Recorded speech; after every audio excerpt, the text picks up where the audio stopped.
오늘 하나님께 주신 말씀은 사도행전 17장 10절부터 19절까지 말씀입니다. 10절 하나님의 말씀입니다. 밤에 형제들이 곧 바울과 실라를 베레아로 보내니 그들이 이르러 유대인의 회당에 들어가니라. 베레아에 있는 사람들은 데살로니가에 있는 사람들보다 더 너그러웠으며 간절한 마음으로 말씀을 받고 이것이 그러한가 하여 날마다 성경을 상고하나.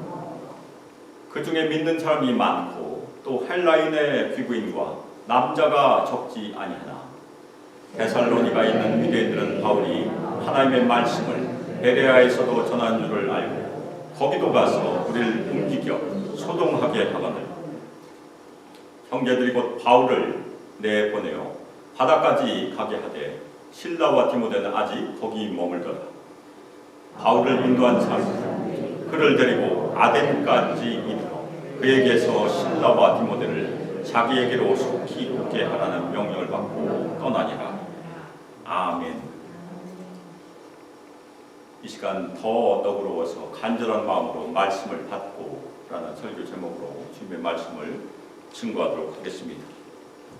여러 해 전에 제가 구약성경에 있는 아주 작은 책인데 룻기를 설교한 적이 있었어요. 우리 성도들 굉장히 룻기를 좋아하셨습니다. 그런데 룻기 전체를 관통하는 주제가 과연 무엇입니까? 제가 여러 번 말씀드렸는데 아주 가장 중요한 주제가 룻기에서 처음부터 끝까지 흐르고 있습니다. 지난주 수요 예배 때도 제가 말씀드렸는데 히브리어로 헤세드라는 말입니다. 우리말로 번역하면 인자의 인자. 헤세드 같이 해보겠습니다. 헤세드. 우리가 히브리어를 몰라도 자주 쓰는 말이니까 헤세드. 아주 중요한 말이에요.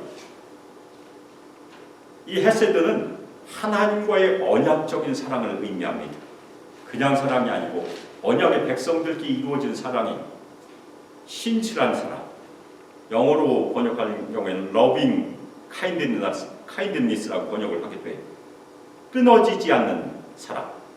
그것을 의미합니다. 룻기에 무엇이 나옵니까? 흉년 때문에 모압 지방으로 이주했던 나오미는 남편도 잃고 두 아들도 잃고 결국 빈손으로 자신의 본향인 베들레헴으로 돌아오는 이야기. 베들레헴은 뜻이 어떤 뜻입니까? 빵집이라는 뜻을 가지고 있어요. 빵집. 베이트는 집이고 레헴은 빵입니다. 합쳐져서 베들레헴 하면 빵집. 하우스 오브 브레드라는 뜻이에요. 그런데 빵집에 빵이 떨어졌어요. 그래서 할 수 없이 모압 지방으로 이주했다가 너무나 큰 어려움을 겪고 다시 빵집에 빵이 돌아왔다는 얘기를 듣고 빵집으로 돌아온 얘기. 그것이 룻기의 얘기. 그런데 거기서 끝나지 않아요.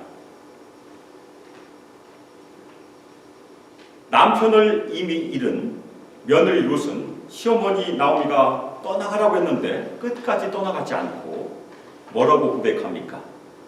어머니의 하나님이 나의 하나님이 되시리니. 성경에서 아주 아름다운 고백 중에 하나예요.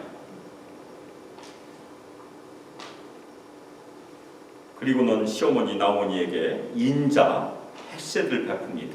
자기도 홀로 됐지만 시어머니를 모시게 돼요. 근데 베들레헴에 도착했을 때 아주 어려운 삶을 살게 됩니다. 남자가 없으니까. 근데 나오미와 룻에게 보아스란 남자가 인자와 헤세드를 베풉니다. 이 보아스는 낯선 이방 여인, 룻은 모압 사람이에요. 낯선 이방 여인을 보호하고 넉넉히 추수하도록 도왔어요. 그러자 나오미도 자신이 할 수 있는 대로 룻과 보아스에게 헤세드를 베풀어요. 두 사람이 연결되도록 도와줍니다. 그래서 결국 보아스는 룻을 아내로 맞아들이게 되고, 보아스의 후손 중에서 누가 태어납니까? 다윗이 태어나죠. 그래서 베들레헴은 다윗의 동네가 됩니다. 결국 예수님의 동네가 돼요. 그래서 누가복음 서두에 보면 요셉과 마리아가 호적하러 베들레헴에 가는 이유가 그렇습니다. 거기가 자신의 본향이니까.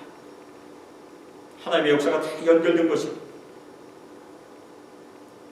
그것을 저희가 읽어보면 우연처럼 보이는 그런 일들이 많이 일어나요. 우연처럼 보이는 만남. 근데 우리 눈에는 우연처럼 보이지만 하나님의 눈에는 절대 우연이 없어요. 그 모든 사건 뒤에 하나님의 인자, 하나님의 헤세드가 움직이고 있다는 얘기입니다. 하나님께서는 사람들이 가지고 있는 그 인자, 긍휼, 헤세드를 사용하셔서 역사하신 것이 룻 얘기. 그런데 오늘 말씀에서도 비슷한 얘기가 등장을 합니다. 베레아 유대인들은 바울이 복음을 전했을 때 인자가 없는 마음, 헤세드가 없는 마음, 차가운 마음으로 받아들이지 않았어요. 오히려 너그러운 마음, 신사적인 마음, 고상한 마음, 그리고 열린 마음으로 말씀을 받았어요. 이 베레아 유대인들의 태도는 인자, 헤세드를 많이 닮아있는 마음입니다.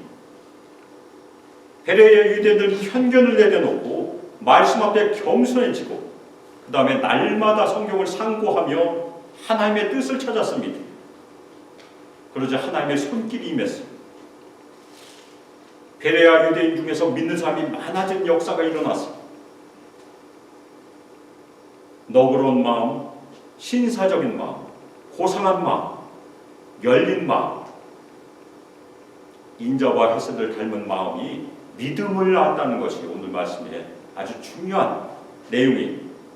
그래서 우리 모든 성도들, 하나님께서 닫힌 마음 대신에 열린 마음, 너그러운 마음, 신사적인 마음, 그 마음을 우리 모든 성도에 주시고 우리 소망교에서도 열린 마음으로 풍성한 열매를 맺기를 바람으로 말씀을 오늘 같이 살펴보겠습니다. 네. 바울이 데살로니가에서 열심히 복음을 전하고 그 다음에 큰 어려움을 만났잖아요. 그런데 하나님의 은혜 가운데 데살로니가에서 교회를 이미 시작했습니다. 야손과 그리스도인 형제들이 풀려나자마자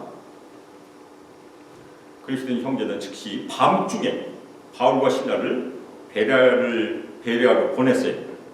이 밤중에 왜 보냈겠습니까? 혹시라도 낮에 보내면 유대인들에게 해를 당할까봐 바울과 실라를 보호하기 위해서 밤에 조용히 비밀스럽게 보낸 것입니다.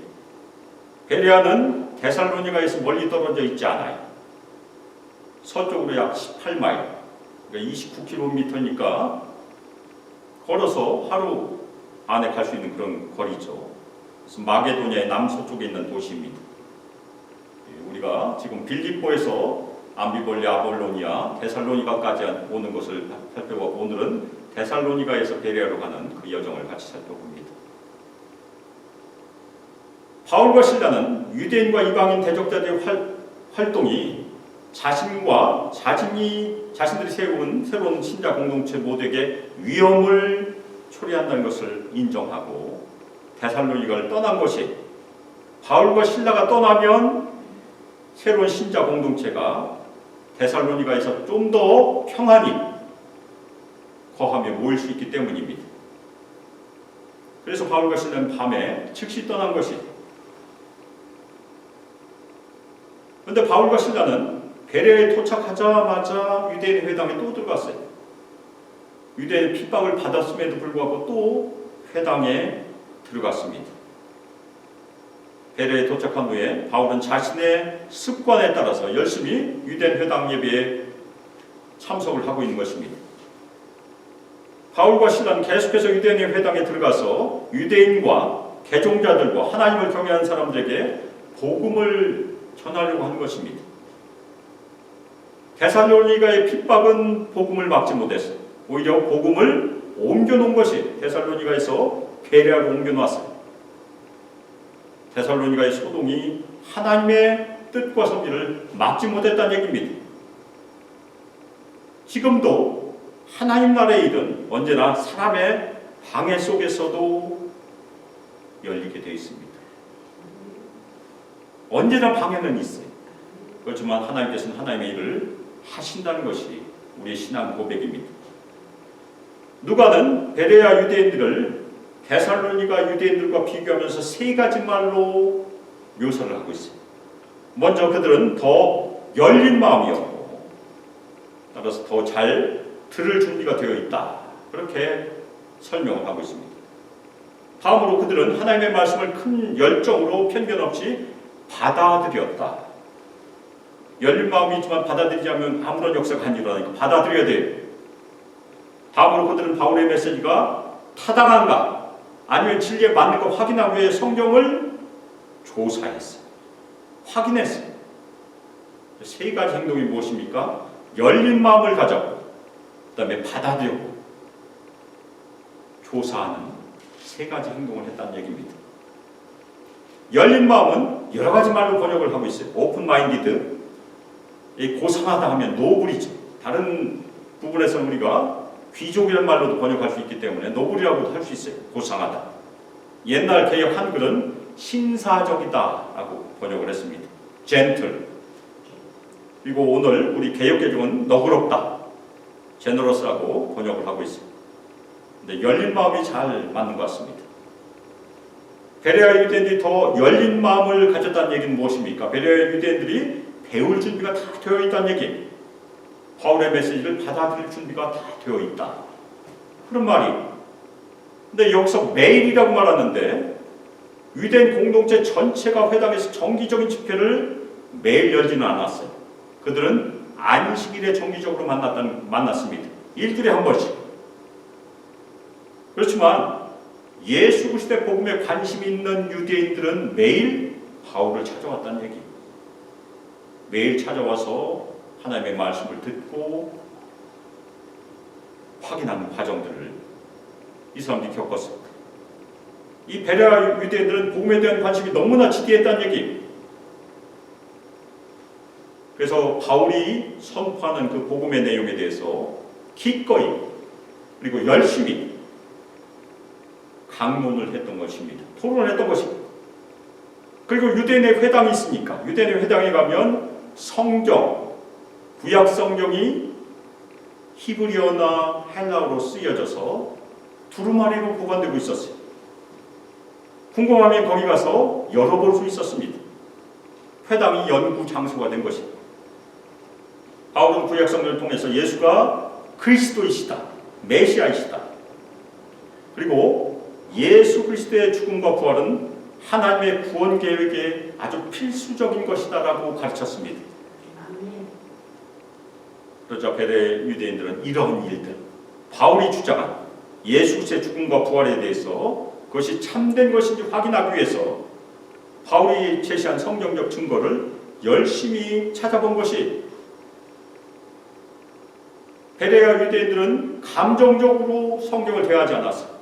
오히려 진리의 뿌리를 두려고 아주 지적으로 접근했던 것입니다. 하나님의 말씀은 금광과 같은 것입니다. 우리가 금의 가치를 알면 어떻게 됩니까? 흙을 열심히 파서라도 금을 캐내지 않습니까? 예수님의 비유 중에 천국의 비유에 대해서, 천국의 보호에 대한 비유에 대해서 주님께서 말씀하셨는데 만일 밭에 진주가 숨겨져 있으면 어떻게 합니까? 재산을 다 팔아서 그 밭을 사야 된다는 것입니다. 그래야 진주를 얻을 수 있습니다. 마찬가지로 우리가 하나님의 말씀이 영생에 아주 소중한 말씀이라면 우리의 모든 것을 다해서라도 하나님의 말씀을 끊임없이 구해야 된다는 얘기입니다. 베레아 유대인들이 바울이 전한 하나님의 말씀을 아주 큰 열정으로 받아들였어요. 그래서 그 결과로 많은 이들이 믿게 되었어요. 그런데 유대인들만 믿은 것이 아니고 여기 저명한 헬라 남녀들이 적지 않게 많게 믿었다고 누가 소개하고 있어요. 아마도 처음에는 회당에 있는 사람들만 믿었을 것이에요. 유대인들과 하나님을 경외한 사람들을, 그리고 유대교 신앙에 동조하는 헬라인들이 믿었을 것입니다. 그들은 예수 그리스도를 메시아와 구세주로 믿었을 것이에요. 그런데 그들은 가만히 있지 않았어요. 회당을 나가서 자신들의 친구들에게 복음을 전하기 시작했던 것입니다. 믿은 헬라인들 계속해서 복음을 전파해서 많은 이들이 주님께 돌아오는 그런 역사가 이루어진 것이에요. 바울과 실라의 베레아의 복음 전파 사역으로 유대인과 헬라인이 주님께 돌아왔고 남자와 여자가 주님께 돌아왔고 평범한 사람과 엘리트 구성원들이 주님께 돌아왔어요. 그래서 믿음의 공동체를 이뤘습니다. 하나님의 말씀을 가까이 하게 되면 믿음이 생기고 자라나게 된다는 것입니다. 믿음은 들음에서 나고 들음은 하나님의 말씀에서 말미암습니다. 그것이 원칙이에요. 하나님은 귀분이에게도 평민에게도 지식인에게도 말씀을 사모하는 자에게 동일한 은혜를 베푸십니다. 우리가 사모하고 열심히 구하면 주님께서 주신다는 얘기예요. 그런데 바울이 베레아에서도 하나님의 말씀을 전파하는 소식이 데살로니가에도 전해졌어요. 멀지 않으니까, 하루면 가니까. 그러자 데살로니가 유대인들이 베레아에 있는 유대인들과의 접촉을 통해서 바울이 현재 베레아에서 복음을 증거하고 있다는 그 소식을 들은 것입니다. 데살로니가 유대인들이 이 소식을 알게 되자 베레아로 내려왔어요. 그래서 군중을 선동하고 소란을 피우기 시작했습니다. 데살로니가 유대인들은 바울과 그의 동료들이 황제 칙령을 어겼다고 고발을 했었잖아요. 그래서 데살로니가에서 쫓아냈어요. 그런데 베레아에서 복음을 전하니까 거기에도 내려와서 바울과 그 동료들을 제거하려고 지금 하고 있는 것입니다. 유대인들 소란을 열심히 피워서 바울과 신라가 복음을 선포한 것을 방해하기 시작했어요. 왜 유대인들은 바울이 전하는 예수 그리스도의 복음을 반대합니까? 옛날이나 지금이나 똑같아요. 유대인들은 바울이 아니면 우리가 예수님은 그리스도이시다라고 선포한 것을 받아들이지 않아요. 그들이 믿는 구약 성경에 위배된다고 믿기 때문에 지금도 반대하고 그때도 반대했어요. 그런데 이 구절에서 선동하고 소란을 한다는 것은 계속의 의미를 가지고 있습니다. 그래서 데살로니가 유대인들이 아주 집요했어요. 바울의 설교를 방해하고 중단시킨 것을 성공할 때까지 내버려두지 않았던 것입니다. 계속 선동과 소란을 했던 것이에요. 하나님의 말씀이 역사할 때마다 세상은 소란을 피운다는 얘기입니다. 부흥의 역사 가운데 진짜 그래요. 부흥이 일어나면 많은 사람들이 주님께 돌아오잖아요. 그러면 사탄 옆에서 가짜를 만들어서 사람들을 뒤집어 놓습니다. 복음이 강하게 확장되면 반대도 강하게 일어난다는 얘기입니다. 그렇지만 복음이 반대를 받는다는 것은 무엇을 의미합니까? 아직 그 복음이 살아있다는 증거예요.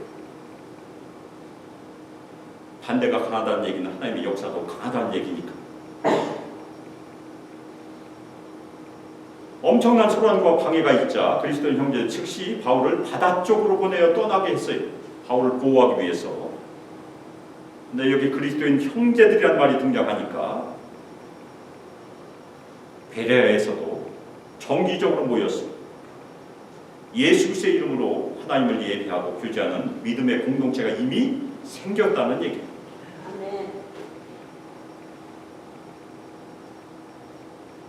데살로니가 유대인들에 의해서 선동과 소란이 일어나고 바울이 위험해지자 급히 그들은 바울만 항구로 보냈어요. 배를 태워서 다른 곳으로 보냈습니다. 거기가 바로 아테네예요. 아테네. 물론 바울 혼자만 보내는 것이 아니고 몇 명의 형제들, 베레아 형제들 같이 보냈어요. 바울만 급하게 밤에 떠났고 실라와 디모데는 거기 남아 있습니다. 사도행전 20장 4절을 보면 베레아 출신 그리스도인의 이름이 나오게 됩니다. 사도행전 20장 4절 아시아까지 함께 가는 자는 베레아 사람 브로의 아들 소바더와 데살로니가 사람 아리스다고와 세근도와 더베 사람 가이오와 및 디모데와 아시아 사람 두기고와 드로피모라. 이 사람들은 바울이 예루살렘으로 가는 마지막 여정에 동행한 사람들이 예루살렘에 가서 체포되어서 결국에는 로마로 압송되잖아요. 그 여정 가운데 따라갔던 사람 중에 하나가 베레아 사람 브로의 아들 소바더라는 사람이 있어요. 근데 이 소바더는 아마도 오늘 말씀에서 바울을 안전한 곳 아덴으로 인도한 형제들 중에 하나 있을 것이라고 저희가 추측할 수 있습니다. 신실한 믿음의 형제니까. 근데 이 소바더는 로마서 16장 21절에 비슷한 이름이 나와요. 소시바더라고 되어 있는데 아마도 동일한 사람일 것이라고 저희가 추측을 합니다. 로마서 16장 21절 나의 동역자 디모데와 나의 친척 누기고와 야손과 소시바더가 너희에게 문안하느니라. 야손이 나왔잖아. 야손은 데살로니가 사람이고 소바더는 베레아 사람이에요. 그런데 그 앞에 나의 친척이라고 불렀으니까 누기고와 야손과 소시바더는 유대인이라는 얘기입니다. 소바더는 유대인이니까 아덴에 도착해서 데살로니가와 베레아 사이에 거리도 가깝고 서로 잘 교류하고 그 다음에 아덴까지 내려와서 아마도 아덴과도 교류를 했을 가능성이 있어요. 그래서 소바더가 바울을 유대인 회당에 데리고 가서 유대인들에게 소개하는 역할을 하지 않았을까 그렇게 추측할 수도 있어요. 바울을 인도한 사람들, 형제들이 바울을 아덴까지 데려다 주었어요. 그리고 바울에게서 실라와 디모데를 가능한 빨리 자기에게로 오게 하라는 지시를 받은 후에 떠났다고 누가 기록하고 있습니다. 바울은 혼자였었어요. 실라와 디모데가 가능한 빨리 자신에게 와서 선교 사역을 도우기를 원했던 것입니다. 그런데 바울은 실라와 디모데와 아덴에서 합류하지는 못해요.